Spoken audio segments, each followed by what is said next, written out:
मुख्यमंत्री हेमंत सोरेन की सरकार ने अपने पूर्व में उस तुगलकी फरमान को वापस ले लिया है जिसमें उन्होंने नौकरी के लिए यहां के सामान्य वर्ग से आने वाले लोगों के लिए झारखंड के ही किसी मान्यता प्राप्त संस्थानों से 10वीं और 12वीं की परीक्षा पास करना अनिवार्य कर दिया था।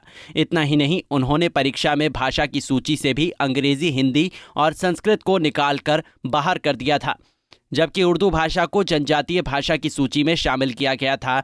झारखंड कर्मचारी चयन आयोग से इस पैटर्न पर नियुक्तियां भी निकल चुकी थी। अब राज्य में नियोजन के लिए झारखंड के शिक्षण संस्थानों से 10वीं और 12वीं की पढ़ाई करना जरूरी नहीं होगा। इसके लिए कैबिनेट ने 10वीं और 12वीं की पढ़ाई झारखंड से करने की अनिवार्यता समाप्त करने पर अपनी सहमति दी है।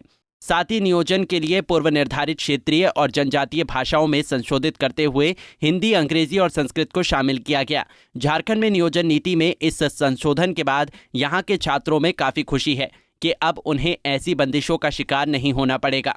झारखंड सरकार ने नियोजन नीति का ये लाया था, उसमें था कि इंग्लिश और हिंदी हटा दिया था और था कि मतलब जो झारखंड के छात्र हैं उसको 11-12 कंपलसरी कर दिया था, तभी उनको यहाँ से जॉब मिलेगा।